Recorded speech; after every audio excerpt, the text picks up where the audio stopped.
आणि माझं स्पष्ट मत आहे, आपल्यात आणि भाजपामध्ये जो फरक आहे, त्यांना असं वाटत असेल कदाचित की शिवसेना तरी कागदावरती संपवले, पण जमिनीवरची शिवसेना ती काही संपू शकते.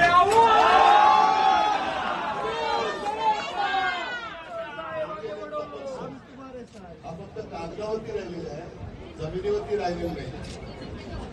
कारण सर्व सहमत भेट लालूच, आमिष, यंत्रणेचा दुरुपयोग हे सगळे प्रकार त्यांनी केले. गद्दार विकले गेले, पण निष्ठा विकत नाही घेऊ शकते. त्या निष्ठेला मी मानाचा मुजरा करतो. जबाबदारी आता आपली वाढलेली आहे. मी तुम्हाला सगळ्यांची पहिल्यांदा मी दिलगिरी व्यक्त करतो, कारण आतमध्ये जरा नगरसेवकांशी बोलत होतो. त्यांना सुद्धा हेच सांगितलं की आता आपली खरी जबाबदारी वाढलेली आहे. आपला महापौर व्हायला पाहिजे हे तर स्वप्न आहेच. देवाच्या मनात असेल तर तेही होईल.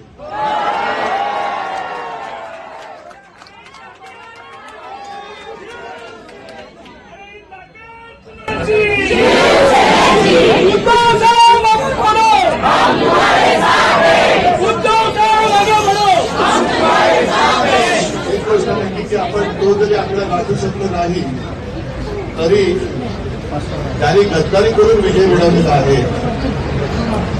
तो विजय मुंबई गहाण टाकण्यासाठी त्यांनी मिळवला.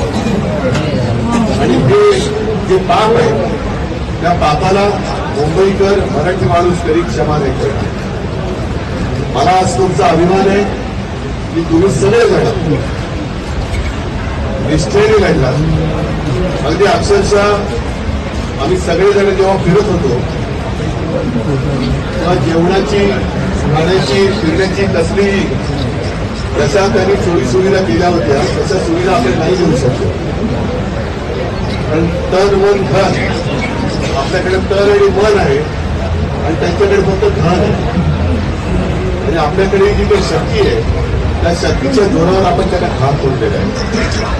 आणि ही शक्ती आता जी काही एकवटलेली आहे ही शक्ती अशीच एकजुटीने एकत्र ठेवा, जेणेकरून पुढच्या पिढ्यांना सुद्धा तुमचा अभिमान वाटेल की अरे माझे आई बाबा असतील, दादा असेल, आई असेल, हे गद्दार जरी विकले गेले तरी हे माझ्या भवितव्यासाठी पैसे मिळत असताना सुद्धा विकले गेले नाही.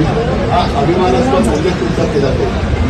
हे यश पूर्णपणे मी तुमच्या चरणी नतमस्तक होऊन त्या विजयाची श्रेय तुम्हाला देत आहे. असेच सोबत राहा. लढाई संपलेली नाही, लढाई सुरू झालेली आहे. आणि तुमची जी काही जिद्द आहे, शेवटी जिद्द महत्वाची असते. जिद्द कोणी विकतची जिद्द कोणी हरवू शकते आणि जिद्द कोणी विकत घेऊ शकत नाही. त्या जिद्दीच्या जोरावर आपण परत जिंकू. मला तर त्याची काही चिंता वाटत नाही. सगळ्यांना मी परत धन्यवाद देतो. असेच एकत्र राहा, मजबूतीने राहा. धन्यवाद. जय हिंद.